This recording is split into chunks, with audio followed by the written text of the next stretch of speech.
Selamat pagi Bapak Ibu yang dikasihi Tuhan. Puji Tuhan untuk kesempatan hari ini kita boleh beribadah.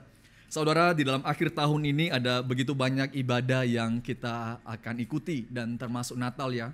Tadi Pak Paulus sudah mengingatkan kita hari Selasa. Ya, kita boleh bersama-sama mengikuti acara ini. Ya, kita boleh sungguh-sungguh berdoa kepada Tuhan seluruh usaha yang kita kerjakan selama ini dalam Humas. Tuhan benar-benar berkati.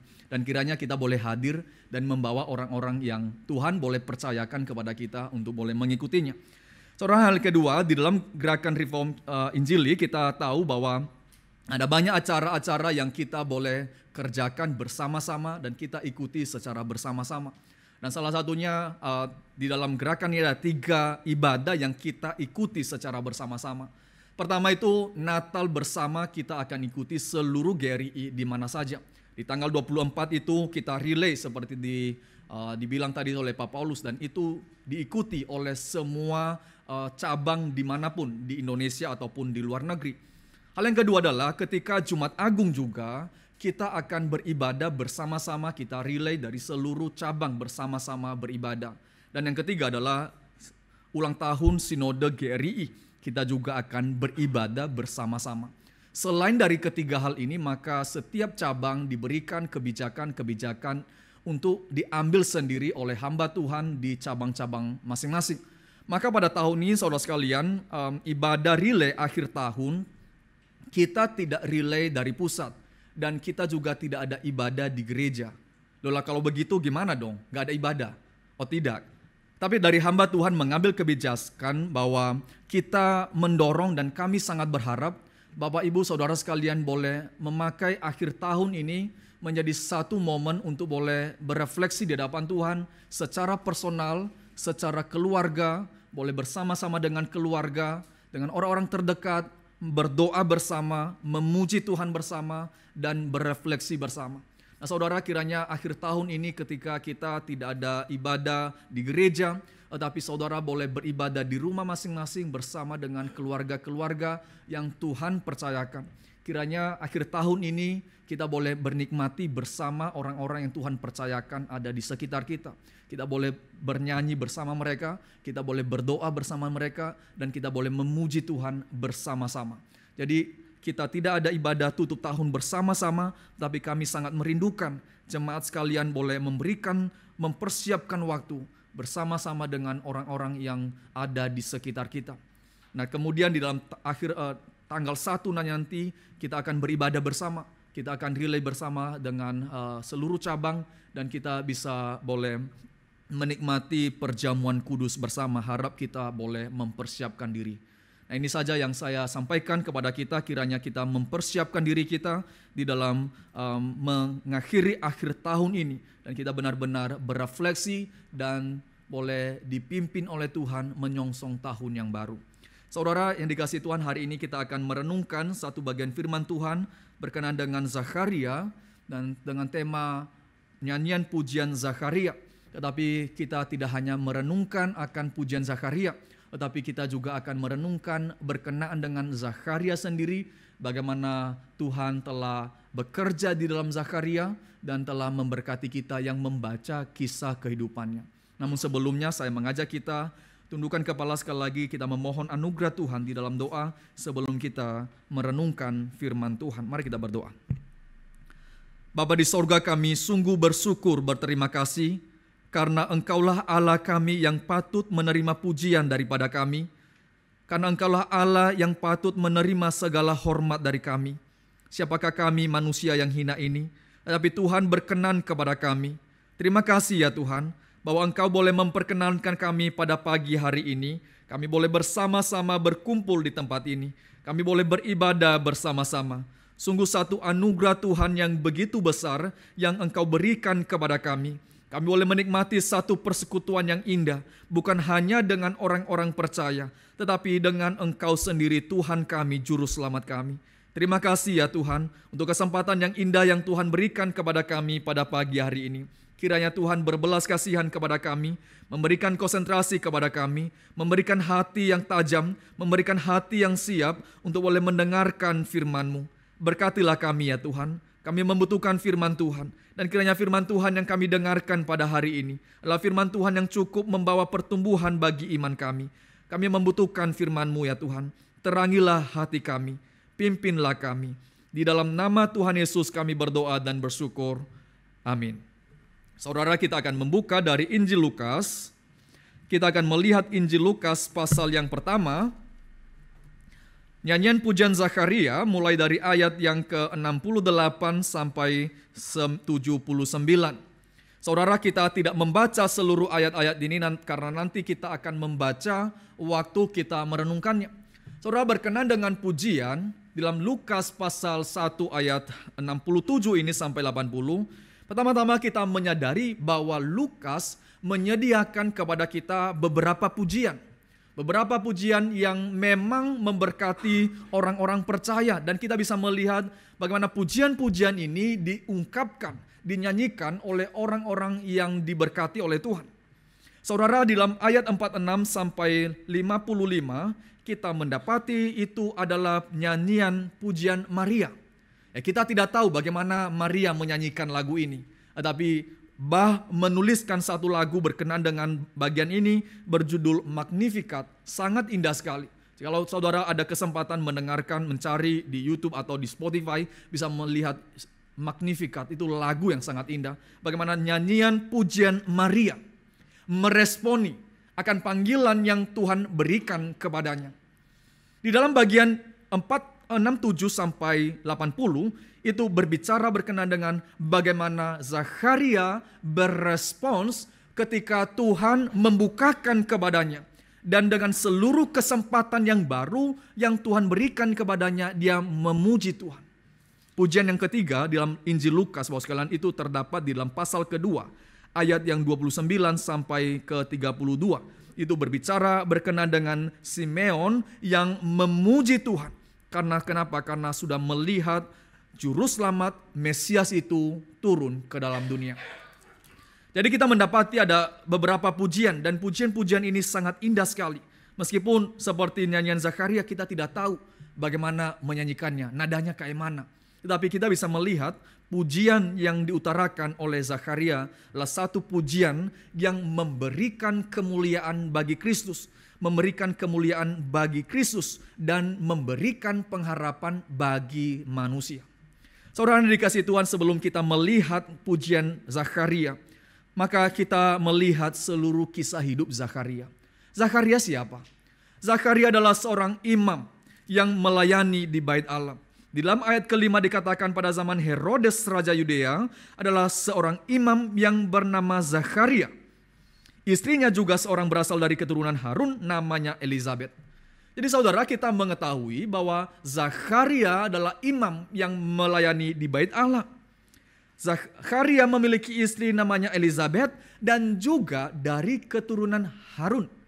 Dan bukan hanya itu, di dalam ayat ke-6 ditambahkan mereka adalah orang benar di hadapan Tuhan, mereka hidup saleh, mereka mengikuti ketetapan hukum dari Tuhan. Saudara, dua orang yang melayani Tuhan dari keturunan Harun, seorang imam bernama Zakharia juga. Mereka adalah orang-orang yang melayani Tuhan. Mereka bersungguh-sungguh mengikuti Tuhan. Waktu Alkitab mencatat bahwa mereka itu mengikuti, adalah orang benar mengikuti seluruh hukum Taurat, itu maksudnya apa? Bahwa mereka bersungguh-sungguh mengenali diri mereka, mereka bersungguh-sungguh percaya kepada Tuhan, bersungguh-sungguh mengikuti hukum Tuhan, bersungguh-sungguh mau mengikuti apa yang diinginkan Tuhan di dalam kehidupan mereka. Mereka orang-orang yang saleh, mereka orang-orang yang melayani Tuhan. Mereka bersungguh-sungguh. Tapi saudara, kita mendapati orang-orang yang melayani Tuhan ini, mereka punya pergumulan. Pergumulan mereka apa? Di dalam Alkitab ini kita mendapati bahwa pergumulan mereka adalah Tuhan tidak memberikan anak kepada mereka. Tuhan tidak memberikan anak kepada Zakharia dan kepada Elizabeth. Saudara, hari ini kalau kita di masa kita ya, ada sebagian orang, ada banyak kelompok orang, sebagian mengatakan menginginkan seorang anak. Sebagian juga kelompok mengatakan saya tidak mau memiliki anak. Tetapi kalau kita membaca ayat ini, di dalam perspektif pada masa itu, Tidak memiliki anak berarti satu aib yang besar yang dimiliki. Tidak memiliki anak berarti Tuhan tidak berkenan kepada orang ini. Maka ini satu pergumulan besar. Bagi seorang yang melayani Tuhan, bagi seorang yang sungguh-sungguh ikut Tuhan, bagi seseorang yang melayani Tuhan, bagi seseorang yang menyerahkan hidup mereka kepada Tuhan. Tetapi mereka punya pergumulan, anak tidak diberikan. Dan ini menurut orang-orang pada waktu itu, Tuhan tidak berkenan. Kenapa? Karena orang-orang atau perempuan-perempuan Israel itu, mereka sangat menginginkan punya anak. Karena kenapa? Ada pengharapan, suatu ketika Mesias itu akan lahir. Dan jangan-jangan itu lahir dari kandungan kamu atau siapa saja. Maka memiliki seorang anak itu adalah pengharapan besar bagi perempuan-perempuan Israel pada hari itu. Tetapi saudara, kita mendapati di sini bahwa Zakaria dan Elizabeth, orang-orang benar di hadapan Tuhan, mereka tidak mendapatkan anak. Saya percaya bahwa Elizabeth dan juga Zakaria, mereka pasti sudah berdoa bersungguh-sungguh kepada Tuhan. Mereka sungguh-sungguh meminta kepada Tuhan supaya Tuhan memberikan anak kepada mereka. Mereka orang-orang yang saleh kok. Mereka pasti meminta kepada Tuhan. Mereka pasti berdoa. Kalau kita mengingat misalkan bagaimana Mama Samuel di dalam perjanjian lama, ketika dia melihat istrinya kedua dari suaminya itu mengolok dia, dan kemudian dia sungguh-sungguh meminta kepada Tuhan. Kenapa nggak punya anak? Dia meminta kepada Tuhan. Dan dalam bagian ini kita mendapati Zakaria, Elizabeth tidak mendapatkan anak dan mereka berdoa. Dan dari mana kita tahu mereka pasti berdoa? Karena kalimat dari malaikat nanti kepada mereka. Karena Tuhan telah mendengarkan doa mereka. Tapi saudara, di dalam pergumulan mereka yang cukup panjang, mereka mengikuti Tuhan, melayani Tuhan, berdoa meminta anak, tetapi Tuhan tidak memberikan kepada mereka sampai umur yang cukup tua. Sampai suatu ketika kemudian Zakaria mendapatkan kesempatan boleh melayani di bait Allah, satu orang untuk boleh masuk ke situ dengan dibuang undi untuk boleh melayani. Saudara, itu bukan satu kebetulan. Itu bukan satu kebetulan dia mendapatkan kesempatan untuk masuk, karena imam itu banyak dan dia mendapatkan kesempatan. Kesempatan itu tidak datang sering-sering, karena ketika dia sudah mendapatkan undi, dia tidak boleh menerima undi pada tahun-tahun berikutnya. Maka ini satu kesempatan, satu momen yang Tuhan memang sediakan bagi Zakaria untuk boleh menyatakan diri, menyatakan firman, dan supaya Zakaria mendengarkan firman dari Tuhan. Saudara, ini sangat indah sekali ya kalau kita memikirkan dan mencoba berimajinasi ya. Zakaria sedang melayani di bait Allah. Di bait Allah adalah tempat di mana Tuhan menyatakan kehadirannya. Dan di bait Allah itu di mana Tuhan akan menyatakan firman-Nya. Di bait Allah lah Tuhan hadir dan menyatakan firman-Nya, dan Zakaria sedang melayani di sana. Bukankah ini gambaran yang indah? Dan itulah yang terjadi di sini. Di dalam ayat yang ke-13, ketika Zakaria melayani dan malaikat Tuhan datang mengatakan, "Jangan takut hai Zakaria, sebab doamu telah dikabulkan. Dan Elizabeth istrimu akan melahirkan seorang anak laki-laki bagimu, dan haruslah engkau menamai dia Yohanes." Saudara, dalam ayat ini kita mendapati malaikat Tuhan itu berbicara dengan sangat detil. Malaikat itu mengatakan, "Jangan takut Zakaria, sebab doamu telah dikabulkan." Berarti bertahun-tahun mereka mendoakan, sekarang waktunya nih. Tuhan datang menyatakan bahwa doamu didengarkan oleh Tuhan. Doamu akan didengarkan oleh Tuhan. Dan istrimu yaitu Elizabeth akan mengandung seorang anak laki-laki. Dan engkau harus menamakan dia Yohanes. Saudara, bukankah ini sesuatu yang sangat indah sekali sebenarnya? Bagaimana Tuhan membicarakan firman. Memperdengarkan firman-Nya di tempat di mana Tuhan memang hadir dan menyatakan firman. Seharusnya seorang yang melayani, dia siap hati untuk mendengarkan firman Tuhan. Bukankah seorang imam itu siap mendengarkan firman Tuhan? Bukankah dia melayani Tuhan di bait Allah?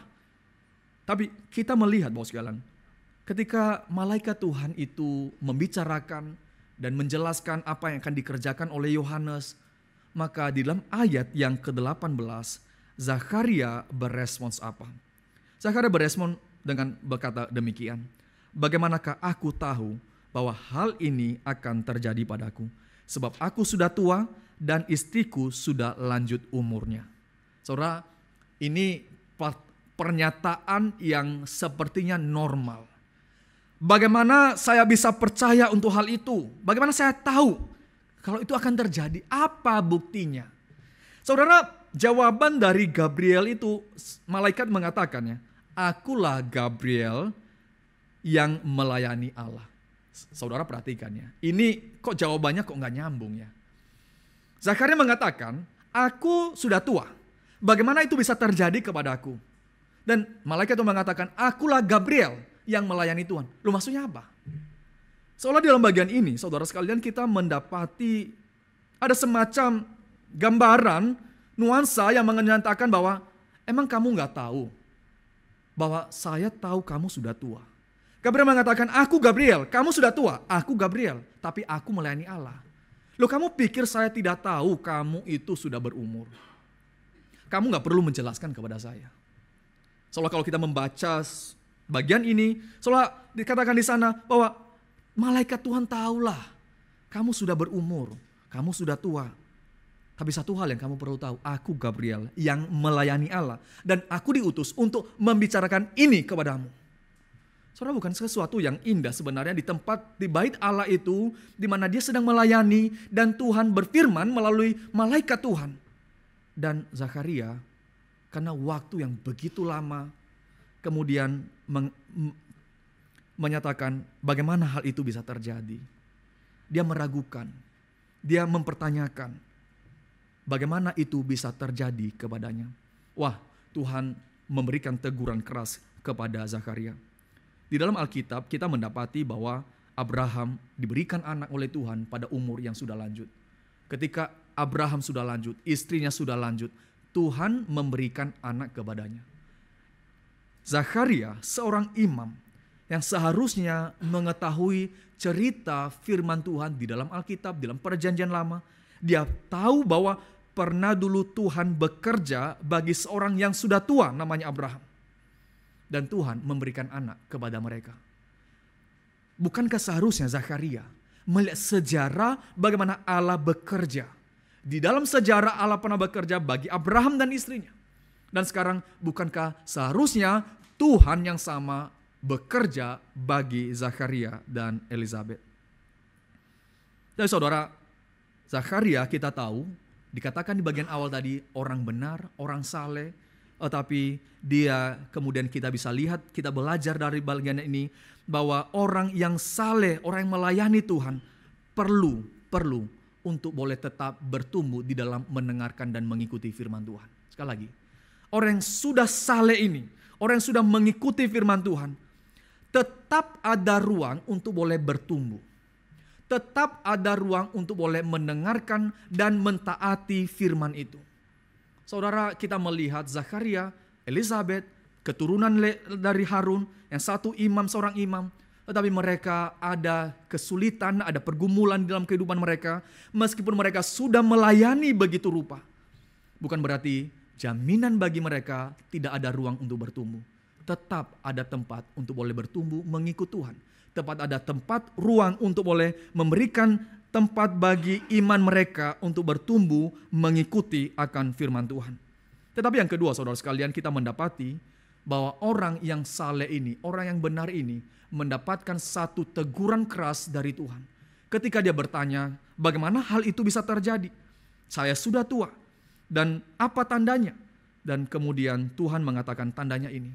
Tandanya bahwa kamu tidak bisa berbicara. Lidahmu akan lengket di atas langit-langitmu dan engkau tidak akan berbicara sampai engkau akan melihat Tuhan bekerja. Saudara, ini satu hal yang sangat sulit sekali untuk kita mengerti. Seorang imam yang melayani di bait Allah. Ketika dia keluar, kita bisa membayangkan apa yang akan dipikirkan oleh orang banyak. Ketika dia keluar dan orang banyak bertanya kenapa begitu lama. Dan dia tidak berbicara apa-apa. Dan mereka tahu ada terjadi sesuatu yang besar di sana. Saudara, kalau dia keluar dari tempat itu dan kemudian dengan muka yang bersuka cita, dengan puji-pujian, orang mengatakan ini luar biasa hal yang terjadi barusan. Berarti Tuhan sedang menyatakan hal yang indah kepadanya. Tapi ketika dia keluar, dia tidak bisa mengapakan apa-apa. Dia mukanya mungkin tidak bisa mengatakan apa-apa dengan satu ketakutan, ketidaktahuan apa yang sedang terjadi. Apa yang akan dipikirkan oleh orang banyak terhadap dia? Seorang imam. Dan Tuhan menghukum dia, memberikan tekanan kepadanya, memberikan teguran keras kepadanya karena dia tidak mau mendengarkan firman Tuhan sementara dia sedang melayani Tuhan. Ironis sekali. Sementara dia melayani Tuhan, sementara dia sedang melayani Tuhan, firman Tuhan hadir dan dia tidak mampu mendengarkan itu dan dia tidak mengikutinya. Sehingga Tuhan memberikan teguran keras kepadanya. Saudara, kita melihat di sini bagaimana Tuhan memberikan teguran keras kepada siapa? Kepada seorang imam yang baru saja melayani. Seorang imam yang baru saja melayani diberikan teguran yang keras. Dan kita bisa mengatakan ini semacam penghukuman kepada dia atas apa yang dia baru saja nyatakan. Karena dia tidak percaya terhadap firman yang dia dengarkan. Saudara, Allah yang saudara kenal, Allah yang mampu memberikan teguran keras. Allah yang mampu memberikan hukuman kepada orang yang tidak mendengarkan firman-Nya. Bahkan kepada dia yang adalah seorang imam yang sedang melayani Tuhan. Saya kira ini teguran keras bagi kita. Teguran keras bagi setiap orang yang mendengarkan firman Tuhan. Termasuk kepada saya.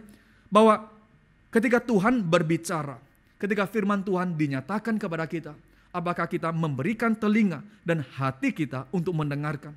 Atau kita berdalih dan mengatakan, mau sose, apa iya? Dengan semua alasan-alasan yang kita bisa keluarkan. Dan Tuhan bisa memberikan teguran keras kepada kita. Hukuman yang Tuhan berikan kepada Zakaria bisa saja terjadi kepada setiap kita. Tentu di dalam nuansa yang berbeda. Saudara yang dikasihi Tuhan, dalam cerita Zakaria kita mendapati bahwa dia seorang yang saleh, tetapi pergumulan besar. Dan kemudian kita melihat orang yang seperti ini pun tetap ada tempat untuk boleh bertumbuh.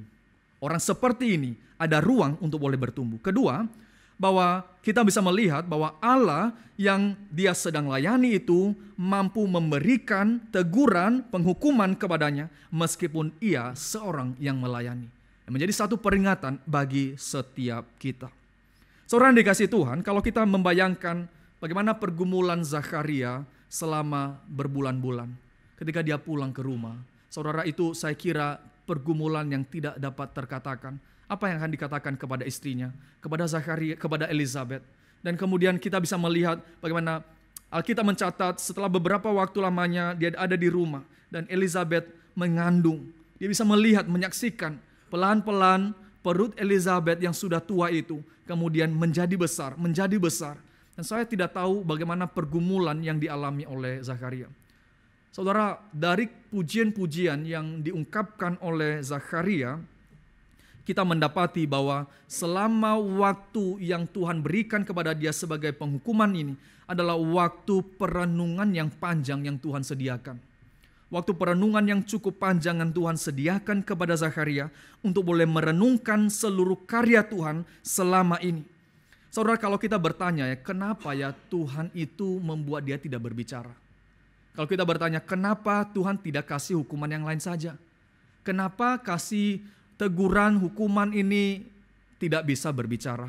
Saya tidak tahu dengan Bapak Ibu apakah pernah bertanya hal seperti ini. Kenapa ya memilih tidak berbicara? Tapi saya kira sekalian, kenapa Tuhan memberikan hukuman ini kepada Zakaria sebagai tanda ketidakpercayaannya ini? Bahwa supaya dia tidak menyebarkan akan keraguan-raguannya ini. Supaya dia tidak keluar dari tempat Bait Allah itu dan keluar dan menyebarkan keraguannya setelah mendengarkan firman Tuhan. Saudara, kita bisa bayangkan ya, seorang imam yang baru saja melayani dan ketika dia mendengarkan firman Tuhan, keraguan terhadap firman itu dalam hatinya. Kemudian dia keluar dan mengatakan, kamu tahu ya, tadi saya ada malaikat Tuhan. Mau sose, dia mengatakan saya akan mempunyai anak. Kan saya sudah tua, istriku loh sudah tua. Saudara, kita gak bisa membayangkan ya, kalau seorang imam keluar dan kemudian membicarakan akan keraguannya itu dan mempersiapkan orang untuk kemudian ragu terhadap firman Tuhan. Dan Tuhan memberikan teguran tanda yang pas kepadanya. Saudara, dalam kehidupan kita, apapun yang Tuhan nyatakan di dalam kehidupan kita, teguran yang Tuhan berikan itu selalu tepat, saudara sekalian. Zakaria itu diberikan tanda, teguran yang keras sekali. Yaitu apa? Nggak bisa berbicara. Dan selama tidak bisa berbicara ini, dia memakai waktu itu untuk boleh merenungkan, berefleksi. Saudara, di dalam refleksi yang cukup panjang, 9 bulan saya kira lebih, dia mengalami satu keadaan tidak bisa berbicara. Tetapi ketika dia sudah nanti berbicara, sudah bisa berbicara, dan kalimat yang dikeluarkan dari mulutnya adalah memuji Tuhan. Saudara, sudah lama sekali dia tidak bisa berbicara, tapi kalimat yang pertama yang dikeluarkan adalah memuji Tuhan. Bagaimana dengan kita ya? Jangankan kita misalkan ya, pagi-pagi bangun ya, sepanjang malam kita nggak berbicara kan ya. Maksudnya nggak ngomong sama sekali kan ya. Pagi-pagi apa yang akan kita bicarakan ya? Ya kita bisa melihat kecil dalam nuansa yang lebih kecil ya. Pagi-pagi apa yang akan kita katakan? Zakaria ya, 9 bulan lebih nggak bisa berbicara. Dia tidak bilang kepada Elizabeth, cepat masak dulu kepada saya masakan yang enak-enak. Kenapa? Saya mau merasakannya dan boleh selama ini saya tidak bisa mengungkapkan segala macam keinginan saya dengan leluasa. Kamu selama ini tidak mendengarkan saya dengan baik. Dia tidak melakukan itu. Tapi Alkitab mencatat ketika dia terbuka mulutnya, lidahnya, dan kemudian memuji Tuhan. Saudara, satu keajaiban yang luar biasa yang kita bisa lihat. Di dalam momen mulutnya itu terbuka. Perhatikan saudara sekalian, ketika orang banyak datang berkunjung dalam ayat 57-66, kita bisa melihat bagaimana perubahan terjadi dalam kehidupan Zakaria dan Elizabeth. Saudara, ketika orang banyak datang, mereka bersuka cita, berpesta. Anak itu sudah lahir dan sekarang mau dikasih nama. Sekarang mau dikasih nama dan disunat pada hari ke-8. Dan orang banyak mengatakan, oke, kita kasih nama. Namanya siapa? Namanya Zakaria. Loh kenapa? Karena memang pada masa itu nama diberikan sesuai dengan nama orang tuanya atau nama kakeknya, Zakaria junior barangkali. Saudara, kemudian Elizabeth mengatakan, oh tidak, namanya bukan Zakaria, namanya Yohanes. Orang menjadi bingung sekali. Saudara, kita mencoba membacanya dalam nuansa hari itu ya. Ketika semua orang sudah tahu kebiasaan tradisi hari itu, namanya tidak jauh dari Zakaria lah, atau nama kakeknya lah, Zakaria. Loh, ketika dikatakan namanya Yohanes, dan kemudian orang mengatakan itu nggak biasa loh, di dalam keluargamu nggak ada orang seperti itu, nggak ada orang nama Yohanes. Ini aneh sekali. Lalu mereka mengatakan biarlah bapaknya itu memberikan nama. Dan kemudian ketika disodorkan entah apa ya, yang batu atau kayu untuk boleh kemudian menulis, dan dia menuliskan namanya adalah Yohanes. Saudara coba bayangkan ya, tekanan apa yang dialami oleh mereka pada waktu itu. Secara sosial, secara orang-orang di sekitar keluarga besar mereka, tekanannya besar sekali bos sekalian. Namanya Yohanes. Tapi semua orang mengatakan gak ada dalam tradisi kita seperti itu. Namanya Yohanes. Semua orang mengatakan gak ada dalam keluarga kita yang punya nama seperti itu. Saudara, kita bisa merenungkan ini dan melihat situasi pada waktu itu. Tekanan besar yang mereka dengarkan. Suara-suara yang riuh di tengah-tengah, di samping mereka. Ketika orang banyak mengatakan gak ada seperti itu. Gak ada tradisi kita seperti demikian. Tapi saudara, di dalam perenungan selama 9 bulan, disinilah Tuhan memberikan teguran kepada Yohanes dan sekarang dia mau mendengarkan. Dulu Tuhan pernah berfirman kepadanya melalui malaikat dan dia tidak mendengarkan. Sekarang setelah waktu yang cukup panjang untuk merenungkan, dan sekarang dia belajar mendengarkan firman Tuhan. Saudara, riuh gemuruh yang ditimbulkan oleh seluruh sanak saudara yang waktu itu hadir tidak membuat dia tidak mendengarkan apa yang dikatakan oleh Tuhan. Namanya Yohanes. Saudara, kita bisa melihat bagaimana perubahan, perkembangan dalam pertumbuhan iman dari Zakaria dan Elizabeth. Selama berbulan-bulan ketika Tuhan membuat dia tidak bisa berbicara. Dan dia sekarang belajar dengan cara yang berat, dengan cara yang sulit. Dia bertumbuh itu melewati satu pergumulan yang cukup panjang. Saudara, kita bisa mengatakan kan ya, bukankah lebih indah kalau dia sudah dari awal mendengarkan. Tetapi dia terakhir tetap mendengarkan. dengan seluruh proses yang cukup panjang, seluruh tanda yang memberatkan dia tidak bisa berbicara. Saudara, ketika dia mendengarkan, dia tidak mau mendengarkan dengan sungguh-sungguh dan percaya kepada firman itu. Tetapi at the end, setelah proses yang panjang, yang sulit yang dihadapi, dia mau mendengarkan. Saudara, saya kira ini cerita dari banyak orang. Cerita dari banyak orang Kristen. Setelah mendengarkan, bahkan mendengarkan berkali-kali, sampai sudah rentetan panjang sekali. Dan kemudian at the end baru mengatakan, saya mau mendengarkan sekarang. Puji Tuhan Bapak sekalian, kalau kita masih diberikan kesempatan untuk mendengarkan seperti ini. Puji Tuhan jikalau Tuhan masih mengubahkan hati kita. Zakaria seorang melayani Tuhan. Di bagian awal dia mendengarkan tetapi dia tidak mendengarkan dengan sungguh-sungguh. Tetapi Tuhan memberikan kesempatan kepadanya. Waktu Tuhan memberikan kesempatan itu, perenungan yang cukup panjang. Dan dia memuji Tuhan. Saudara dikasih Tuhan, kalau kita merenungkan bagian ini dan boleh merefleksikan di dalam kehidupan kita. Kita mendengarkan berkali-kali, bertahun-tahun kita mendengarkan. Berapa banyak kita bersungguh-sungguh mendengarkan dan mentaati di dalam kehidupan kita. Itu menjadi pertanyaan besar bagi setiap kita. Dan harap ketika kita mendengarkan baik pada hari ini, pada hari-hari berikutnya, biarlah kita bersungguh-sungguh percaya kepada firman itu. Karena tidak selalu kesempatan itu datang kepada kita. Saudara, ketika kesempatan itu datang kepada Zakaria dan dia menggunakan kesempatan itu untuk memuji Tuhan. Dia sekarang mau percaya kepada firman yang didengarkan. Dia mengatakan namanya Yohanes dan setelah itu dia mulutnya terbuka. Saudara, saya tidak bisa membayangkan berapa orang terkaget-kaget melihat apa yang terjadi. 9 bulan lebih tidak bisa berbicara, sekarang dia bisa berbicara. Dan orang mengatakan apa yang akan terjadi dengan anak ini? Apa yang akan terjadi dengan anak ini? Karena ini satu pekerjaan besar dinyatakan kepada kita. Ayahnya yang tidak bisa berbicara sekarang bisa berbicara.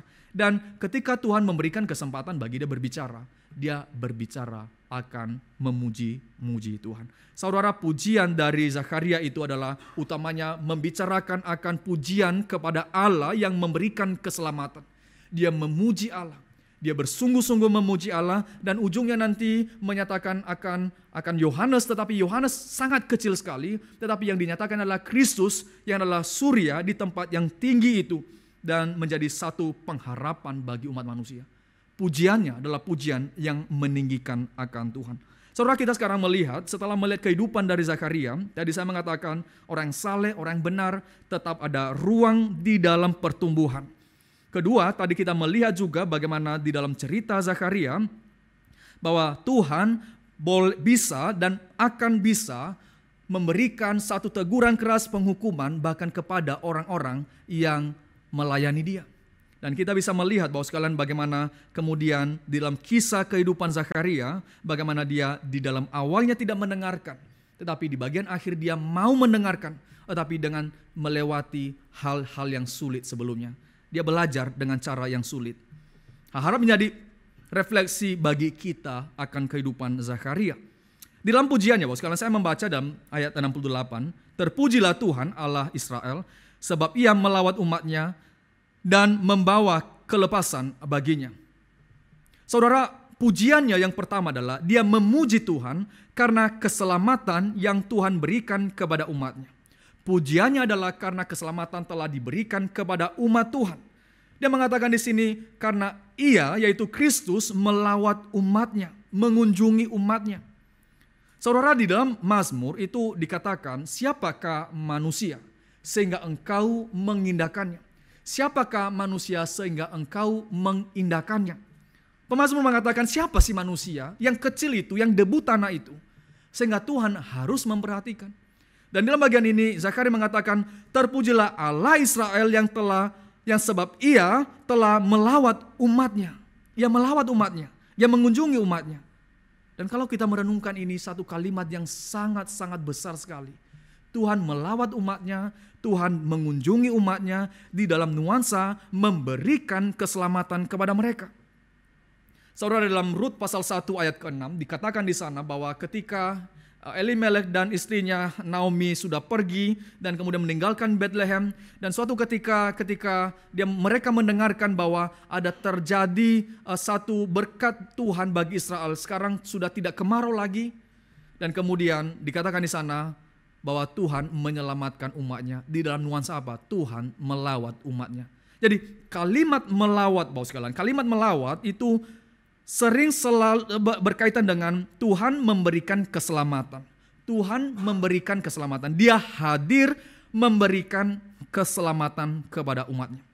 Saudara, saya mau tanya kepada kita. Tadi saya dalam KU1 juga saya katakan. Di dalam akhir tahun ini ketika kita mengikuti Natal demi Natal, ibadah demi ibadah. Apa yang saudara dan saya harapkan? Saudara, kita mengharapkan apa? Saudara, saya tidak tahu apa yang kita harapkan dalam akhir tahun ini. Setelah dari Januari sampai November sampai akhir tahun ini. Dan kita mengharapkan apa kira-kira? Kita mengharapkan apa dalam akhir tahun dan membuka tahun kita mengharapkan apa? Saudara, apa yang kita harapkan itu mungkin jauh dari apa yang dipujikan oleh Zakaria. Zakaria mengatakan Tuhan melawat umatnya. Dan saya tidak tahu, Bapak sekalian, apakah itu menjadi satu harapan besar bagi kita. Kami mau dilawat oleh Tuhan. Kami mau dikunjungi oleh Tuhan. Loh, maksudnya Tuhan belum mengunjungi kita. Tuhan sudah mengunjungi kita. Tapi kami mau Tuhan senantiasa menyertai kami. Ketika kita mendoakan Roh Kudus, hadirlah di antara kami. Hadirlah, pimpinlah kami. Bukan berarti bahwa Roh Kudus nggak ada. Paulus mengatakan dalam surat Efesus, Bapak sekalian, itu bahwa Roh Kudus itu dimeteraikan di dalam hati setiap orang percaya. Berarti setiap orang percaya ada Roh Kudus dalam hati mereka. Tapi mengapa kita tetap harus berdoa? Roh Kudus, datanglah, pimpinlah saya di dalam menjalankan kehidupan saya. Mengapa kita harus berdoa? Roh Kudus boleh terus bekerja dalam hati kita. Bukankah Roh Kudus sudah ada di sana? Ini satu harapan besar bagi kita. Harapan bahwa Dia senantiasa menyertai. Di dalam sekolah minggu kemarin, Bapak sekalian, saya mengatakan bahwa penyertaan Tuhan itu, kehadiran Tuhan itu adalah sesuatu yang sangat diinginkan oleh Musa. Nah, tidak ada satupun manusia yang percaya kepada Tuhan yang tidak menginginkan hal ini sebenarnya. Yaitu apa? Lawatan Tuhan, kehadiran Tuhan, penyertaan Tuhan. Saudara, dalam akhir tahun ini, kiranya ini menjadi satu pengharapan kita. Pengharapan kita, Tuhan senantiasa melawat kita. Senantiasa menyertai kita, senantiasa datang menyertai kehidupan kita. Saudara, Zakaria mengatakan Tuhan mengunjungi umatnya. Tuhan melawat umatnya.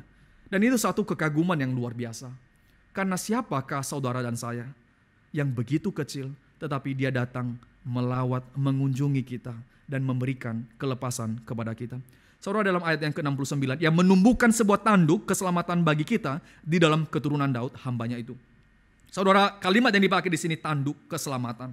Mengapa memakai kata tanduk keselamatan? Tanduk keselamatan itu seringkali identik dengan peperangan, Bapak sekalian. Tanduk keselamatan itu identik dengan peperangan. Karena ketika dipakai di dalam Alkitab Perjanjian Lama khususnya, berbicara tanduk itu berbicara adanya kekuatan besar. Ada nuansa perang di sana. Dan Zakaria mengatakan ia menumbuhkan sebuah tanduk. Tanduk itu kecil. Tapi tanduk ini memiliki kuasa begitu besar, otoritas begitu besar di dalam membawa keselamatan kepada umatnya. Dia adalah Dia yang hadir di dalam nuansa peperangan. Tetapi bukan peperangan seperti yang dipikirkan oleh orang Israel yang memerangi dari orang-orang Romawi. Saudara perhatikan, di dalam pasal pertama ketika malaikat Tuhan datang kepada Maria, saya mau tanya, yang datang itu malaikat siapa? Yang datang kepada Maria adalah malaikat Gabriel. Dan kalau kita tanya, malaikat Gabriel itu apa? Karena di dalam Alkitab, malaikat itu tidak semua sama, Bapak sekalian. Malaikat itu berbeda-beda. Ada beberapa malaikat yang dituliskan dalam Alkitab memiliki fungsi dan nuansa kehadiran yang berbeda-beda. Ada yang datang di dalam memberikan keadaan yang baik, dalam sukacita dan segala macam. Tapi ada malaikat yang datang membawa nuansa perang. Gabriel adalah malaikat Tuhan, panglima tentara bala kerajaan sorga, yang Dia hadir di dalam nuansa peperangan. Untuk apa? Untuk apa datang kepada Maria? Kenapa bukan malaikat yang lain saja yang datang kepada Maria? Maria didatangi oleh malaikat yaitu malaikat Gabriel yang siap berperang. Ini momennya peperangan. Tapi bukan peperangan melawan seperti Romawi atau yang dipikirkan oleh Israel. Tetapi peperangan melawan musuh umat manusia. Dia datang, dia memberikan sebuah tanduk keselamatan dalam nuansa perang, kekuasaan, dalam keturunan dan yaitu Kristus. Dan dia akan melawan musuh manusia. Musuh yang terutama yaitu iblis. Dia akan melawan dan mematikan dia di atas kayu salib. Saudara, kita melihat di sini ya, bagaimana peperangan yang dihadirkan oleh Zakaria, bahwa dia menumbuhkan sebuah tanduk keselamatan. Dia bukan tidak memiliki kuasa apa-apa. Dia bukan tidak memiliki sama sekali kuasa untuk mengalahkan musuh seperti orang-orang Romawi. Tapi bukan cara demikian. Bukan cara demikian yang dipilih oleh Tuhan Yesus Kristus. Dia datang dengan seluruh kekuatan untuk boleh mengalahkan iblis, musuh yang terutama manusia. Dan dia hadir untuk apa? Sekalian dikatakan di dalam bagian-bagian berikutnya itu saya membaca secara cepat bagi kita ayat 71 misalkan. Dia datang untuk melepaskan dari musuh-musuh. Dan dia kemudian karena dia mengingat akan janji nenek moyang kepada nenek moyang kita. Dan kemudian supaya mereka terlepas dari tangan musuh ayat 74. Dan ayat 74 dikatakan dapat beribadah kepadanya tanpa takut. Saudara, pujian dari Zakaria ini mengingatkan kita bahwa Allah yang memberikan keselamatan itu. Dia Allah yang punya otoritas yang begitu besar. Dia datang memberikan kelepasan. Dia bukan datang memberikan kelepasan dari Romawi. Tetapi dia datang memberikan kelepasan dari belenggu si iblis yang mengikat umat Tuhan. Dia datang untuk membebaskan mereka dari belenggu-belenggu si iblis yang mengikat mereka. Dan dia melepaskan mereka dengan satu tujuan, supaya mereka dapat beribadah dengan tanpa rasa takut. Saudara, ini satu hal yang sangat indah yang kita bisa renungkan. Saudara bisa pikirkan ini betapa indahnya yang dikerjakan oleh Kristus kepada kita. Zakaria mengatakan dia membebaskan kita dengan kekuasaannya, dengan kekuatan yang begitu dahsyat. Dan tujuannya adalah supaya kita beribadah dengan tanpa rasa takut. Saudara, perasaan takut itu adalah sesuatu yang tidak menyenangkan. Seorang anak salah datang kepada mamanya. Itu perasaan takut, salah. Gimana kalau saya ketahuan salah? Bagaimana nanti kalau saya diketahui buruknya bagaimana? Itu sesuatu yang tidak gampang. Sesuatu yang tidak enak. Dan seringkali iblis juga merongrong hati manusia. Mengerongrong hati orang-orang percaya. Dan mengatakan kamu gak layak. Kamu gak layak loh datang ke Tuhan. Kenapa? Kamu loh berdosa. Loh kamu barusan melawan Tuhan loh. Loh kamu mau melayani Tuhan. Omong kosong. Kamu gak layak. Bukankah itu sesuatu yang membuat ketidaktenangan kepada saudara dan saya? Bukankah itu sesuatu yang membuat kita tidak dapat hadir di hadapan Tuhan, beribadah kepadanya dengan rasa tenang? Karena kenapa? Karena kalau kita melihat kepada diri kita dan iblis yang merongrong kita, kemudian kita tidak mendapatkan ketenangan. Tetapi Zakaria mengatakan kita telah dibebaskan. Dibebaskan dari mana? Dari kuasa dosa. Karena kenapa? Karena dia melawat kita. Melawat itu berarti dia hadir kepada kita. Berarti bukan kita yang datang melawat dia. Berarti Yesus Kristus datang kepada kita. Ini kita bisa melihat dari kacamata bahwa Yesuslah yang menghadirkan keselamatan. Bukan kita yang mencari keselamatan. Yesuslah yang datang memberikan keselamatan itu kepada kita dan membebaskan kita. Tidak ada satupun yang kita kerjakan. Karena dia yang berkuasa itu yang datang melawat kita dan memberikan keselamatan kepada kita. Dan membebaskan kita dengan rahmat-Nya karena dia mengingat akan janjinya kepada nenek moyang kita. Maka tidak ada satupun yang kita bisa tawarkan untuk bisa datang kepada Tuhan. Maka seringkali iblis itu melawan kita dan mencoba mengatakan, oh kamu datanglah kepada Tuhan dengan sesuatu kasih kepada Tuhan. Kamu gak bisa datang loh hari ini. Kamu gak bisa melayani hari ini. Kenapa? Kamu melawan Tuhan kemarin. Hati nurani terus dirongrong oleh iblis. Kenapa? Karena iblis mau mengatakan, kamu baru bisa datang kepada Tuhan ya kalau kamu bring sesuatu kepadanya. Kamu bawa sesuatu kepada Kristus, kamu baru mendapatkan ketenangan. Oh tidak, di bagian awal Zakaria mengatakan Allah mengunjungi, Allah yang memberikan keselamatan, Allah yang mencari. Gak ada satupun yang kita bisa lakukan untuk mendapatkan keselamatan itu. Maka pelepasan dari seluruh musuh-musuh kita, ikatan ini membawa kita datang beribadah kepadanya tanpa rasa takut. Saudara yang dikasihi oleh Tuhan, setiap minggu kita boleh beribadah. Apa yang kita pikirkan? Setiap minggu kita datang ke sini, apa yang saudara pikirkan? Berapa banyak di antara kita yang berpikir, ya, saya sedang datang di hadapan Allah yang Maha Tinggi. Saya sedang datang di hadapan Allah yang begitu mulia dan agung. Ini bukan sesuatu yang biasa, sekalian. Kehadiran Tuhan di sini secara khusus dalam ibadah kita. Dia hadir dan dia berkenan menerima saudara. Itu sebabnya sangat penting sekali kita kemudian misalkan ya masuk dalam saat teduh dan kemudian liturgis itu membicarakan misalkan votum ya. Votum itu apa sih? Saudara, votum itu berbicara ini ya. Penyataan bahwa Tuhan hadir, Tuhan berkenan pada ibadah ini. Dia hadir. Saudara, itu satu keadaan yang tenang sebenarnya ketika kita dari rumah kita masing-masing datang dengan seluruh pergumulan yang Tuhan percayakan, datang ke tempat ini dan liturgis mengatakan Tuhan hadir dan dia berkenan menerima kamu. Bukankah sesuatu yang indah kalau kita mengikuti seluruh liturgi ini? Dan Tuhan mengatakan di dalam votum itu, aku hadir di sini dan aku berkenan menerima kamu. Saya kira itu satu keindahan yang tak terkatakan kalau kita renungkan. Tuhan yang mulia itu menerima kehadiran saya di tempat ini. Siapa saya? Siapa saya yang hina ini? Tetapi Tuhan mau menerima kehadiran saya. Maka Zakharia mengatakan dia memberikan kelepasan dan kita tidak datang kepadanya dengan memberikan sesuatu. Sehingga itu membuat ketenangan bagi kita. Memberikan rasa tenang untuk kita boleh beribadah kepadanya. Seluruh kelepasan, kebebasan yang Tuhan berikan kepada saudara dan saya. Semua itu bermuara untuk beribadah kepada Tuhan. Saudara, dalam perjanjian lama ketika orang Israel dikeluarkan dari perbudakan Mesir, mereka dikeluarkan untuk apa? Mereka dikeluarkan supaya mereka beribadah kepada Tuhan. Seluruh kebebasan, kenikmatan mengalami kebebasan, itu diberikan untuk mereka boleh beribadah. Dan itu satu anugerah yang Tuhan berikan hanya kepada umatnya. Dan Zakharia mengatakan, kita sekarang dapat beribadah kepadanya dengan tidak ada perasaan takut. Kenapa? Karena bukan kita yang melakukan sesuatu, tetapi dia telah melakukan sesuatu kepada kita. Sekaligus Bapak sekalian, dalam renungan ini kita bisa melihat bahwa dengan demikian kita bisa datang ke hadapan Tuhan dengan satu perasaan yang jujur.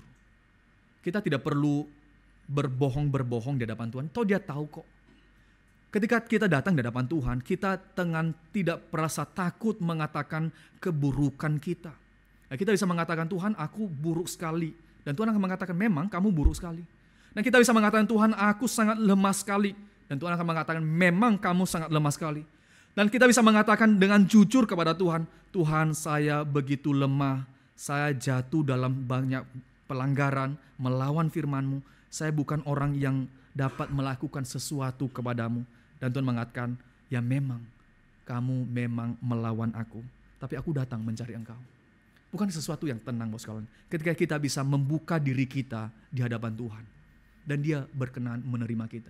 Dia berkenan menerima kita dan itu membawa ketenangan bagi saudara dan saya untuk senantiasa datang di dalam peribadatan kepadanya. Datang beribadah itu bukan sebuah pilihan bagi orang percaya. Datang beribadah itu adalah sebuah respons karena saudara dan saya telah menerima kelepasan. Saudara, coba pikirkan ya, saya secara personal dalam hal ini sangat keras sekali. Kalau melihat banyak orang percaya rela untuk tidak beribadah demi untuk sebuah hobi atau apapun. Kecuali ada sesuatu yang sangat penting sekali Bapak sekalian. Dan kita mengatakan meninggalkan peribadatan kepada Tuhan. Saudara, beribadah itu adalah sebuah respons saudara menyadari bahwa keselamatan telah diberikan. Kebebasan telah diberikan kepada kita. Dan berapa banyak orang percaya menganggap sesuatu yang remeh sekali terhadap kebebasan yang Tuhan berikan. Dan memilih untuk menyatakan keinginan mereka pada hari itu. Sementara mengabaikan akan kebebasan yang Tuhan berikan kepada mereka. Saudara, Zakharia mengatakan dalam pujiannya bahwa ketika dia membuka mulutnya, dia memuji Tuhan, meninggikan Tuhan. Dan mengatakan seluruh kelepasan ini membawa kita boleh datang beribadah kepadanya. Tanpa dia datang terlebih dahulu kepada kita, saudara dan saya tidak bisa beribadah kepadanya. Tanpa dia yang datang mencari kita, tidak mungkin saudara dan saya dapat melihat kepadanya. Itu bagian pertama dari pujian Zakharia ayat 68 sampai 75. itu satu kalimat di dalam bahasa aslinya. Di dalam bahasa Indonesia dikasih ayat-ayat sehingga seolah itu berapa kalimat, tetapi dalam bahasa aslinya itu satu kalimat, satu pujian yang diutarakan oleh Zakaria dan menyatakan kemuliaan bagi Allah, keselamatan diberikan oleh Allah, anugerah hanya datang dari Allah, dan membawa respons kepada manusia untuk boleh beribadah. Dalam ayat ke-76, Bapak sekalian, 76 sampai 79 itu berkenan dengan Yohanes. Zakaria mengatakan dalam 76, dan engkau hai anakku akan disebut Nabi Allah yang Maha Tinggi, karena engkau akan berjalan mendahului Tuhan untuk mempersiapkan jalan baginya, untuk memberikan kepada umatnya pengertian akan keselamatan yang berdasarkan pengampunan dosa-dosa mereka. Saudara, dalam bagian kedua kita melihat pujian Zakaria akan kehidupan Yohanes pada masa yang akan datang. Dia memuji Tuhan dan mengatakan, hai anakku, engkau akan melayani Tuhan. Hai anakku, engkau akan menjadi hambanya Tuhan. Hai anakku, engkau akan mengerjakan satu pekerjaan yang mempersiapkan orang untuk boleh menerima Tuhan. Saudara, ini satu pekerjaan yang dikerjakan nantinya oleh Yohanes. Bukanlah pekerjaan yang wow sekali. Kalau kita bertanya, berapa lama pelayanan Yohanes? Di mana Yohanes Pembaptis melayani? Apakah di kota? Tidak, dia pergi menyingkir di padang gurun. Apakah dia orang hebat? Oh tidak juga. Kenapa? Dalam momen yang sangat singkat sekali, seluruh pengikutnya itu kemudian mengikut Yesus Kristus.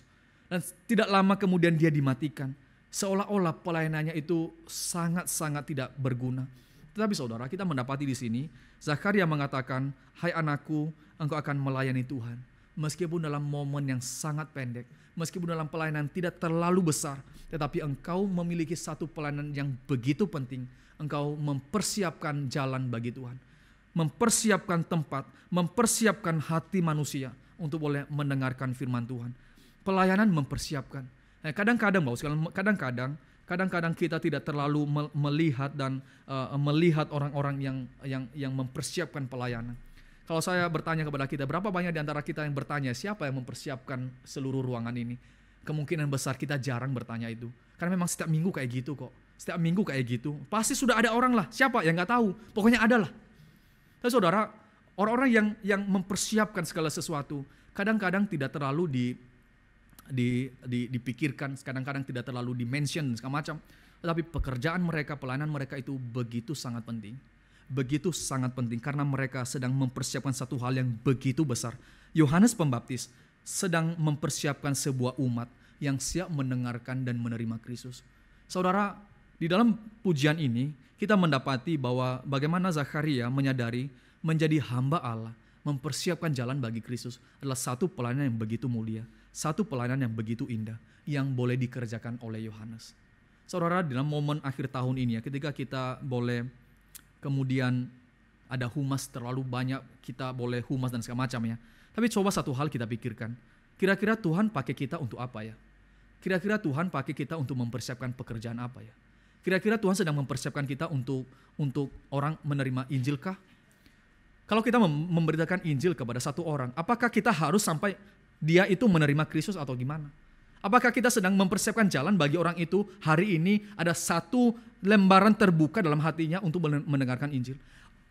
1 tahun kemudian ada orang lain yang berbicara kepadanya. Dia mengingat tahun itu dulu ada pernah Injil diberitakan kepadanya. Sampai berapa lama dan kemudian Injil didengar oleh dia, Tuhan bekerja dalam hatinya. Tapi waktu dia mendengarkan Injil, bukan pada waktu itulah dia baru mendengarkan Injil. Sering sekali Bapak sekalian, sering sekali kita mendapati orang-orang yang baru percaya Tuhan pada masa usia yang sudah lanjut, mereka sudah mendengarkan Injil dari muda mereka. Mereka sudah mendengarkan Injil dari muda, mereka sudah mendengarkan Injil. Tapi Tuhan belum bekerja. Semua orang bekerja yang menginjili mereka selama ini, Tuhan sedang pakai untuk mempersiapkan dia suatu kelak dia menerima firman Tuhan. Satu persiapan. Paulus mengatakan, Apolos ataupun saya, gak ada yang lebih besar. Gak ada yang lebih besar dari Tuhan yang memberikan pertumbuhan. Paulus itu menanam, Apolos itu menyiram, tapi Paulus mengatakan Tuhan yang memberikan pertumbuhan. Jadi Paulus melihat bahwa pekerjaannya itu adalah dia menanam, Apolos menyiram, semuanya itu dikerjakan oleh Tuhan dalam satu orkestra yang dikerjakan oleh Kristus. Maka kita bisa melihat, merenungkan di dalam ayat ini, dalam pujian yang dikatakan oleh Zakaria. Zakaria melihat pelayanan mempersiapkan yang dikerjakan oleh Yohanes adalah satu pelayanan yang diperlukan meskipun sesuatu yang tidak dipandang oleh manusia. Saudara pikirkan baik-baik, Tuhan sedang memakai kita untuk mempersiapkan apa? Kalau Yohanes dipakai Tuhan untuk mempersiapkan orang Israel mendengarkan firman Tuhan, mendengarkan Injil yang akan dinyatakan kepada mereka itu Kristus sendiri. Saudara dan saya hari ini yang sudah mendengarkan Injil, Tuhan sedang memakai kita, mempersiapkan kita untuk apa? Saya rindu kita boleh merefleksikan hal ini. Barangkali ada orang-orang yang ada di sekitar kita, orang-orang keluarga kita yang belum mengenal Tuhan. Jangan-jangan Tuhan sedang memakai kita untuk mempersiapkan jalan bagi mereka untuk mendengarkan Injil. Yohanes dipakai oleh Tuhan untuk boleh mempersiapkan orang-orang Israel. Saudara dan saya dipakai untuk mempersiapkan siapa? Saya tidak tahu. Tetapi hendaklah kita boleh merenungkan ini. Tuhan memakai kita. Meskipun pekerjaan yang biasa saja, tidak terlalu banyak orang yang peduli, tetapi mempersiapkan sebuah jalan supaya Injil bisa sampai kepada orang-orang itu. Nah, ini biarlah menjadi satu doa dan kerinduan kita. Dalam akhir tahun ini, kiranya Tuhan boleh membukakan hati kita untuk boleh melihat persiapan apa yang Tuhan berikan kepada kita. Tuhan sedang memakai kita untuk mempersiapkan apa. Nah, kiranya Tuhan boleh menolong saudara saya untuk boleh merenungkan hal itu. Hal yang ketiga dalam pujian Zakaria, bahwa dia menyatakan pelayanan mempersiapkan itu adalah untuk boleh membawa orang, untuk boleh beralih dari dosa-dosa mereka, untuk boleh menerima pengampunan dari Tuhan, dengan firman Tuhan yang diberitakan, dan Yohanes dipakai untuk mempersiapkan itu semua, dan dikatakan di dalam ayat 78, oleh rahmat dan belas kasihan dari Allah kita, dengan mana ia akan melawat kita, surya pagi dari tempat yang tinggi, untuk menyinari mereka yang diam dalam kegelapan, dan dalam naungan maut untuk mengarahkan hati mereka, mengarahkan kaki kita kepada jalan damai sejahtera. Saudara yang dikasih Tuhan, dibicarakan di sini bahwa ia yang melawat adalah surya pagi dari tempat yang maha tinggi. Ini bukan surya yang pianis itu, surya tinggi itu dalam Alkitab itu sering dipakai surya itu adalah sang juru selamat itu. Surya pagi dari tempat yang tinggi. Saudara coba pikirkan baik-baik ini. Pada pagi hari sebelum matahari terbit, di dalam masih gelap dan kemudian muncul pelan-pelan apa yang sedang dinyatakan dalam nuansa seperti itu? Itu membawa sebuah pengharapan kan ya. Ketika matahari mulai terbit, ada satu pengharapan. Orang yang sedang naik gunung dan tersesat barangkali tersesat. Dan kemudian pada malam itu dia beristirahat. Ketika pagi itu mulai hilang dan matahari mulai terbit, apa yang terjadi?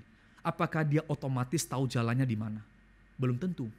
Tetapi ketika matahari itu muncul, ada ketenangan, ada harapan bahwa dia akan selamat. Saudara, Zakaria mengatakan ia yang melawat itu adalah dia surya pagi dari tempat yang maha tinggi. Dari tempat yang tinggi, dia ada di tempat yang tinggi yang akan menerangi seluruh seluk-beluk dari dunia yang gelap ini. Saudara, kalau kita mengatakan dunia ini diterangi oleh cahaya yang mulia itu, tetapi bukan hanya dunia ini. Terlebih dahulu ketika kita merenungkan bagian ini, dia adalah surya pagi yang ada di tempat tinggi yang menerangi hati saudara dan saya. Dia adalah sinar yang mulia itu yang menerangi hati kita yang berdosa. Dan puji Tuhan. Puji Tuhan karena kenapa? Karena dia mau menerangi hati kita. Puji Tuhan karena dengan terangnya yang kudus itu memampukan saudara dan saya untuk boleh menyadari betapa berdosanya kita di hadapan Tuhan. Puji Tuhan karena dia sampai masuk dalam seluk-beluk hati kita dan kita tidak bisa menyembunyikan satu pun di hadapannya. Puji Tuhan karena ia adalah harapan bagi kita sehingga kita boleh menyadari diri kita yang tidak layak dan mengharapkan belas kasihan kepadanya. Puji Tuhan karena melalui ini kita mendapatkan damai sejahtera. Sebagaimana tema kita hari ini yaitu damai sejahtera. Damai sejahtera itu diberikan kepada kita. Lewat apa? Lewat Kristus yang menerangi hati kita. Puji Tuhan. Karena saudara barangkali yang percaya kepada Tuhan ada yang masa kecil, ada yang masa dewasa. Tetapi Tuhan menerangi hati kita. Tuhan menyadari kita. Tuhan menembus kegelapan hati kita. Kedalaman hati kita yang gelap itu dia menembusi dan kita disadarkan akan dosa-dosa kita. Saudara, biarlah apa yang kita renungkan pada hari ini ketika kita menyanyikan, membaca nyanyian Zakharia, kita bersama-sama dengan Zakharia memuji Tuhan. Bersama-sama dengan Zakharia memuji-muji keselamatan yang diberikan kepada kita. Karena kenapa? Karena Kristuslah yang mampu menerangi hati saya yang gelap ini. Sehingga saya mendapatkan damai sejahtera. Sehingga saya boleh mendapatkan damai sejahtera kepada Kristus. Saudara, kiranya perenungan kita hari ini sekali lagi benar-benar membawa sukacita kepada kita. Dalam akhir tahun ini kita boleh menikmati damai sejahtera. Tapi kiranya damai sejahtera itu datang dari Kristus. Kiranya damai sejahtera itu datang dari Kristus yang menerangi hati saudara. Karena kita tahu siapa diri kita. Tetapi puji Tuhan, karena terangnya yang begitu bercahaya, menembusi segala kedalaman hati yang begitu gelap. Dan puji Tuhan, Dia menyadarkan saudara dan saya. Dan puji Tuhan, Dia memberikan keselamatan itu dan memberikan damai sejahtera kepada kita. Saudara, kiranya hati kita memuji-muji Tuhan. Kiranya hati kita, mulut kita berikan untuk benar-benar memuji-muji Tuhan. Dan memberikan seluruh kebebasan itu untuk boleh menikmati satu ibadah yang berkenan di hadapan Tuhan. Dengan tidak ada rasa takut, kita bisa datang dan mengatakan siapa diri kita di hadapan Tuhan. Kita bisa datang kepadanya di dalam seluruh kerapuhan kita. Kita bisa datang di hadapannya dengan seluruh keburukan dan kejelekan kita. Dan kita mengatakan, Tuhan, kami membutuhkan belas kasihan daripada Engkau. Kiranya Engkau senantiasa menerangi hati kami. Kiranya Engkau senantiasa menerangi jalan kami. Karena jalan yang kami lalui begitu banyak seluk-beluk, begitu banyak kegelapan yang mencoba menutupi jalan langkah kami. Tapi kiranya Engkau, surya pagi di tempat tinggi itu, menerangi hati kami sehingga senantiasa kami berjalan di dalam jalan damai sejahtera. Sampai kapan? Sampai kami bertemu dengan Engkau. Kiranya itu menjadi harapan kita, doa kita bersama. Dan kiranya puji-pujian boleh keluar dari hati kita karena keselamatan yang Tuhan berikan kepada kita. Akhir kata saya mengatakan, Bapak sekalian, marilah kita bersungguh-sungguh melihat keselamatan itu. Sesuatu yang sangat indah, sesuatu yang tidak habis pikir, kita boleh memuji-muji Tuhan. Mari kita berdoa. Bapa di sorga, kami sungguh bersyukur kepadamu ya Tuhan, karena Engkau Allah kami, karena Engkau Allah yang dari tempat tinggi, yang menembusi kedalaman hati kami. Kami bersyukur kepadamu ya Tuhan, karena Engkau menyadarkan kami siapa kami di hadapan-Mu. Kami bersyukur kepadamu ya Tuhan, karena Engkau memberikan kesadaran kepada kami, bahwa kami membutuhkan juru selamat, bahwa kami membutuhkan Engkau. Kami bersyukur ya Tuhan, terang-Mu lah yang menerangi hati kami. Tanpa Engkau yang mengunjungi kami, tanpa Engkau yang datang mencari kami tidak mungkin dapat datang kepadamu ya Tuhan. Kami sungguh bersyukur, kami mau memuji-muji Engkau ya Tuhan. Kiranya hati kami, mulut kami, dan seluruh keberadaan kami benar-benar mengagungkan dan meninggikan Engkau ya Tuhan. Karena Engkau telah berkarya di dalam kehidupan kami. Kami bersyukur, berterima kasih ya Tuhan. Apa yang boleh kami renungkan pada hari ini, baik di dalam kehidupan Zakharia ataupun dalam pujian-pujian Zakharia, kami bersyukur untuk seluruh kebenaran Tuhan berikan kepada kami. Kiranya hati kami bersungguh-sungguh menikmati satu kebebasan datang kepada Tuhan. Bersungguh-sungguh datang kepada Tuhan, memuji-muji Engkau ya Tuhan. Terima kasih ya Tuhan, kami bersyukur, berterima kasih untuk seluruh firman Tuhan yang Kau menyatakan kepada kami pada hari ini. Dalam nama Tuhan Yesus kami berdoa dan bersyukur. Amin.